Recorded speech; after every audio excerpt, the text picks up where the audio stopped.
Thank you, moderator.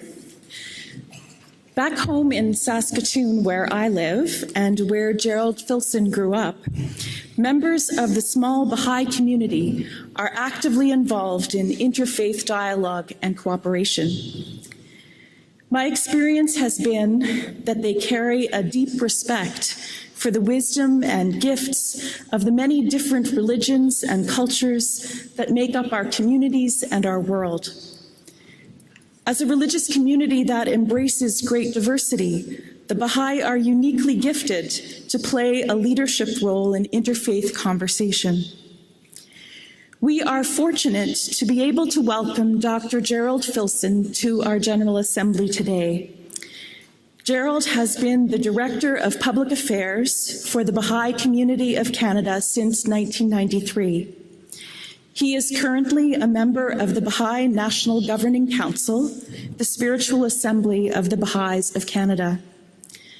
Dr. Filson has degrees in mathematics, educational technology, and philosophy. He was the chair of the Canadian Network on International Human Rights, a coalition of 40 human rights organizations from 1998 to 2002. He co-chaired the Mosaic Management Group of Vision TV in the 1990s, and he was on the board of directors of the Couchiching Institute on Public Affairs for 6 years, chairing its national conference in 2006 and 2007. He was also the chair of the Canadian Interfaith Conversation, a national interfaith group of some 30 organizations from 2012 until today. Gerald has been with us since breakfast time this morning, sharing in our prayer, observing our assembly process, and visiting with some of you over meals and breaks. I look forward to the wisdom and insight he will share with us all today. Please join me in welcoming Dr. Gerald Filson.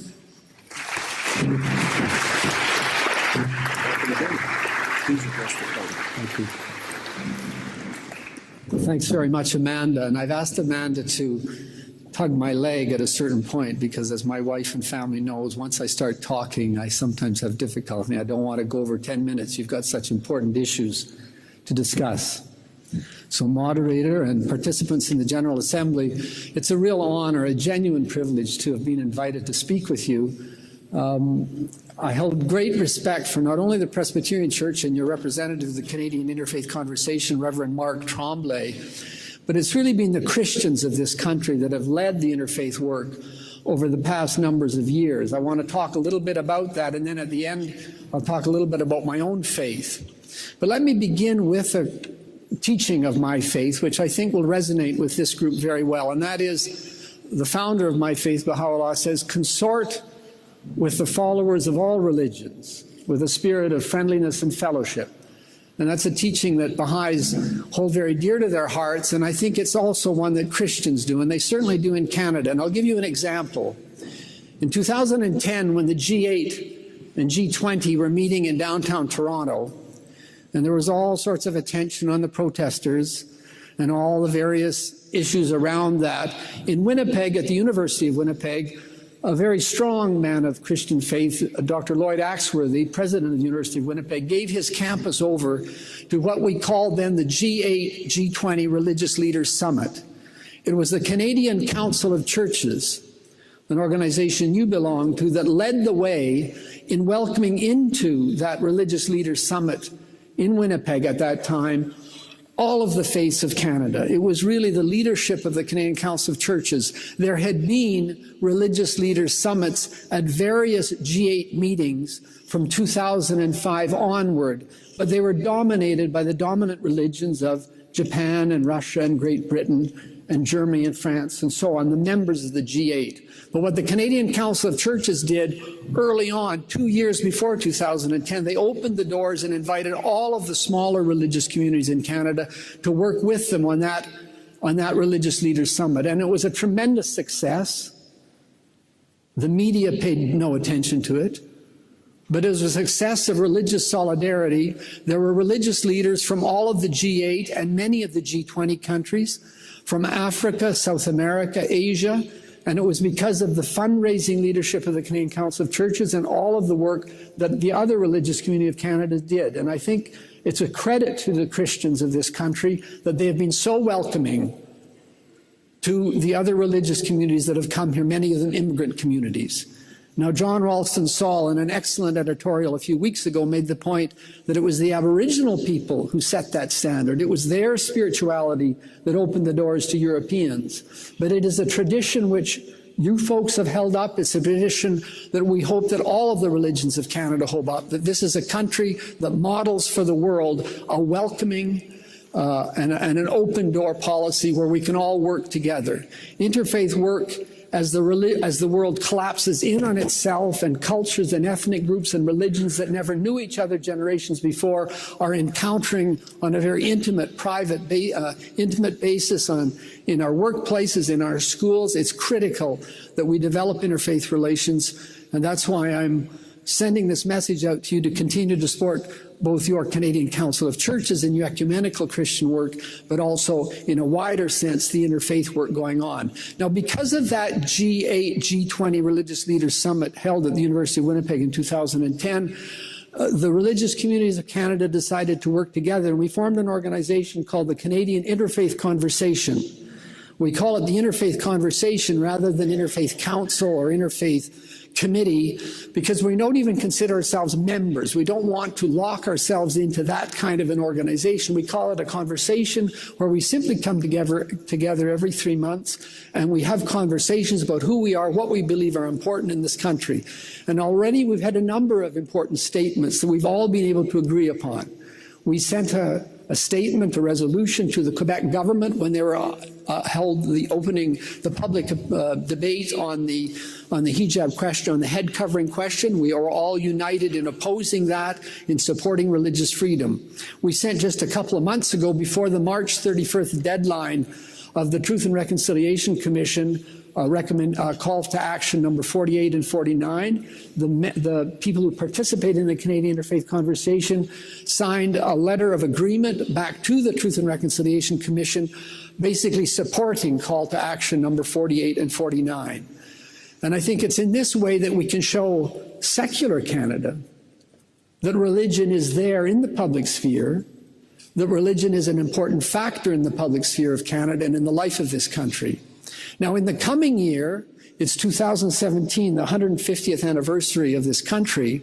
Unfortunately, if you look at government documents and other references to that celebration, religion and faith is often not there. If you look at the Canadian Heritage website, which I did a few years ago, and I don't think this has changed, you look in vain for a reference to the history of this country as being influenced by religious communities. And you look at the universities of this country, the colleges of this country, the schools of this country in the 19th, moving into the 20th century, and religion was always there, providing many good works, moving the country ahead, and it really has to be part of the 150th anniversary of this country. So there's a project we're doing in the Canadian Interfaith Conversation. We're holding a conference, the third in a series, at Carleton University in May of 2017 called Our Whole Society Conference, with the subtitle Bridging the Secular Divide, because we feel it's very important for the religions to work together of this country and to reach out and have dialogue and conversation with the secular elements and really make Canada a whole society. And so at that conference, just like the one we held in 2013 at McGill and in 2015 at UBC, we're going to bring together some politicians from each of the parties to talk about how faith affects their life. We're going to bring together a number of other speakers to talk about religion, and also speakers to talk about a more secular or even agnostic, atheistic perspective in Canada, and really try to have dialogue and understanding between us. So that's one project that I think you may be interested in. And if you Google Canadian Interfaith Conversation or Our Whole Society, you might find more information on that. There certainly will be more information coming between now and next May. Another project which you might be interested in is being promoted by a think tank in Hamilton called CARDUS. C-A-R-D-U-S. It's a Christian-inspired think tank. It's probably the only one of its kind, certainly of its size in Canada. And they've launched a project called Canada Faith 150, where they're really determined to write into the history of this country the good works and the important works, and sometimes the difficult works, and sometimes the mistakes that religious communities in Canada have made to the history of this country. And going forward, the future of this country, religions also should have a place in the public sphere and in the public life of this country. So if you Google Faith Canada 150 or Cardis, you'll find information on that. They're going to have a millennial conference in June of 2017 for young people, and then a more academic conference in Winnipeg in the fall of 2017. And I hope that the Presbyterian Church will be well represented in some of those activities. So this interfaith work is important. And as I said earlier, in my own faith, that quote I used, consort with the followers of all religions in a spirit of friendliness and fellowship.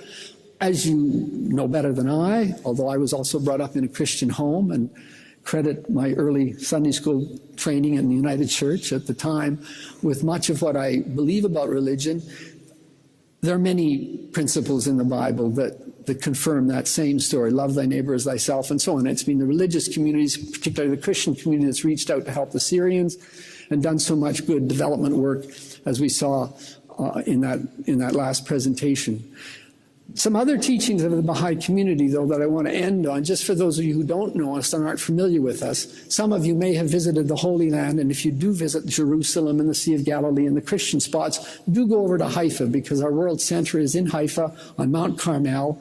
And some of you have also been to India, where the Lotus Temple, as it's called, receives more visitors than the Taj Mahal, of course, because it's in Delhi, not out in Agra. But that too is a very important house of worship of ours. You may run into it, designed by a Canadian-Iranian architect. But two or three of the teachings, and I'll close on this. One is the importance in our religion of the oneness of humanity. Now that's existed in all the great religions. Love your neighbor as yourself, come together. The solidarity between the Phoenicians, the Greeks, the Jews, and so on after the revelation of Christ. The same thing with after the revelation of Muhammad. He brought the warring tribes of Arabia together. After Buddha came, he brought together so many people of the South Asian context. Religion has always existed to bring people together. It was global before globalization was ever dreamed of. It was transnational before nations were built. And religion has that in it. And so it's certainly a central teaching of ours, the oneness of humanity. And we believe now, today, in this age, that's the number one challenge. The teachings for the individual and the person, Christ gave those to us. The teachings for nationhood, Muhammad gave those to us. The teachings about meditation, Buddha did. The teachings about morality, Moses and Abraham did. But today, the challenge is the oneness of humanity. And so you can probably tell from how I talk about religions that we also think religious truth is relative, but not just relative, it is progressive. Religion has been there, all the cognitive, cultural developments of humankind, religion has been the source of that. And I think it's time that religions, instead of emphasizing science as a system of knowledge, religion is blind faith, religion is a system of knowledge. It's the knowledge of how human beings operate together. And psychology and sociology need to turn more to religion to recognize the nature of a human being is the soul, the spiritual nature. And I think more and more people of religion have to share this news that religion is not, yes, it's about mystery, but it's not just about mystery, and it's not about blind faith. Religion is a system of knowledge by which human beings have always used to learn how to work together, how to be with others, how to reach across gaps in language, ethnicity, and culture, and also the knowledge of how we can begin to learn how to relate to the transcendent or the divine, to God. And there is one God, and God is unknowable, and that is why God needs these messengers. And that's why Christ said, no one cometh to the Father except through me. The high understanding of that, and I know it's different than yours, but it is our understanding, is he said that because you cannot understand God. He is totally unknowable unless and until he came to human beings in the form of a human being, spoke to us and preached that message of personal salvation. And that is another core principle of the Baha'i faith. And you can see, therefore, that although we have differences, we also have a great deal of overlap. We refer to Christ as the Spirit of God in the Baha'i teachings, but we also recognize Muhammad as a prophet of God, as we do Moses, Buddha, and Krishna. So I hope I've given you a little bit of insight both into the importance of interfaith work, the role of the Christians. And I should end on this note, the Christians are the ones that have the greatest national unity in this country. The Muslims are still working on creating national organizations. The Hindus, the altar was in the home. The temple was not like a church. But as they've come to Canada, they're beginning to organize more and more. They're gradually working towards national organizations, which the Christians did in the 19th century. And then in the 20th century, when they established the Canadian Council of Churches. But it's very important that Christians continue to work on that and continue to invite members of other religions into that family of God's religions. And so I'm leaving that as a challenge to you, and also a great deal of gratitude to you for the work you've already done. Thanks very much.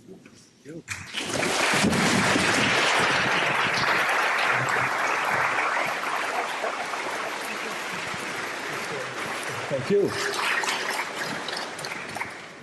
I have been to Haifa and the beautiful gardens. I have been to Akko, a less happy memory for the Bahá'í. I have been and repeatedly am in Kursi, on the shore of the Sea of Galilee, where again another work is taking place, another beautiful garden. I have members of the Bahá'í faith attending my Bible studies and continually enriching me with their participation and their insight and their gratitude. The graciousness of the people of the Bahá'í faith has been consistent everywhere I have met them. You are a fine example of that graciousness. We thank you for your words, and we welcome you. As an expression of our appreciation, the Local Arrangements Committee has a small gift, but I pray that you will also take with you the memories of the people that you will meet here today as we will take forward our memory of you and your words. Thank you. Thank you.